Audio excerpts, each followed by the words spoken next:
નમસ્કાર દોસ્તો, મારી યુટ્યુબ ચેનલમાં તમારું સ્વાગત છે।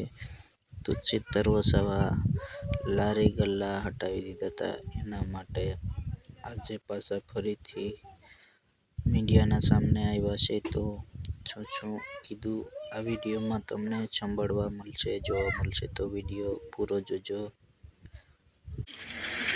આપણે હરસિદ્ધિ માતાની સામે લારી ગલ્લા હટાવીને તોડફોડ કરવામાં આવી હતી અને એના ન્યાય માટે આજે બધા આપણે ભેગા થયેલા। એમનું બધાનું આહવાન હતું અને બધા જ લોકો દૂર દૂરથી પોતાનો સમય કાઢીને આગેવાનો હોય, એમના પરિવારના હોય, યુવાનો હોય, બધા જ લોકો આપણે ભેગા થયા અને બહેનોને ન્યાય મળે એ આપણે રજૂઆત લઈને ત્યાં ગયા। નગરપાલિકાના પ્રમુખશ્રી, નગરપાલિકાના સીઓ મેડમ, બધાને એ બહેનોએ પણ રજૂઆતો કરી, અમે આગેવાનોએ પણ રજૂઆતો કરી અને રજૂઆતો ગ્રાહ્ય છે, વ્યાજબી છે કે ભારતના જે પણ મંદિરો હોય એની આગળ ફૂલહાર હોય, નારિયેળ હોય, અગરબત્તી હોય કે ચાની લારી હોય કે નાસ્તાની લારી હોય, બધી જ જગ્યાએ થાય છે ને અહીંયા તો કોઈ જાતનું ટ્રાફિક કે અડચણ પણ નથી થતું।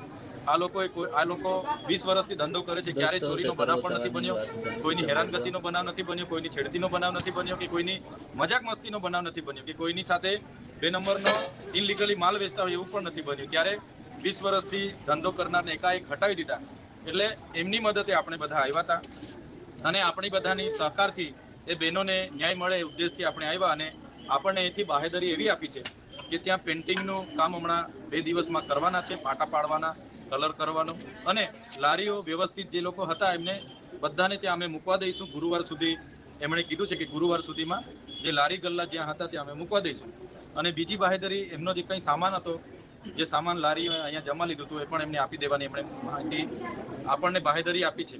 તો આપણે હમણાં 2 કે 3 દિવસ સુધી રાહ જોઈએ। કદાચ ગુરુવારે આ બહેનો મૂકે ને ના મૂકવા દે તો ફરી આ બહેનો આપણને બધાને કહેશે, આજે તો આપણે 1000-1500 આવ્યા છે પણ ફરી બહેનો કદાચ એમને એ લોકો આપણને કહેશે તો આવનારા દિવસોમાં ફરી આપણે બધા હજારોની સંખ્યામાં ભેગા થવાનું થશે તો આપણે ભેગા થઈશું। આપણો ઉદ્દેશ બહેનોને ન્યાય મળવાનો હતો। પ્રશાસને પણ આપણને સહકાર આપ્યો છે અને નગરપાલિકાના અધિકારીઓએ પણ આપણને સહકાર આપ્યો છે। ત્યારે બધા જ લોકો પોતાનો સમય આપીને આવ્યા અને બહેનો માટે આપણે બધા ભેગા થયા બદલ બધાનો ખૂબ ખૂબ આભાર અને અહીંથી બધા હવે શાંતિથી આ કાર્યક્રમને પૂર્ણ જાહેર કરીએ છીએ અને અહીંથી બધા પોતપોતાની રીતે રજા લઈશું એ જ વિનંતી સાથે આજે બધા જ ઉપસ્થિત થયા। પોલીસ વિભાગ હોય, મીડિયા મિત્રો હોય કે નગરપાલિકાના કર્મચારીઓ હોય, આજના આ પ્રસંગ શાંતિથી કાર્યક્રમ આપણો પત્યો છે, સફળ કાર્યક્રમ થયો છે એ બદલ બધાનો ખૂબ ખૂબ આભાર, ધન્યવાદ। સારું બેનો મહેશભાઈ મળીએ, રજા લીધું છે, ચાલો। હા, નુકસાન કોનું થયું છે તો અમારા અંદરથી અમને મેડમ એવું કીધું કે એમનું જે નુકસાન થયું છે તે અમે જોઈ લઈશું। તો તમે લોકોના અંદરથી એવું કહેલા છે કે 20,000-25,000 નુકસાન થયું છે, મેડમ જોઈ લેશે એ નુકસાન બી તમારું મેડમ આપે, બરાબર? અમે મીડિયા અંદર જઈને વાત કરીને આવ્યા। હા, તો મેડમને તમે બતાવજો શું નુકસાન થયું છે, આપણે સાચું જ બતાવવું, બરાબર?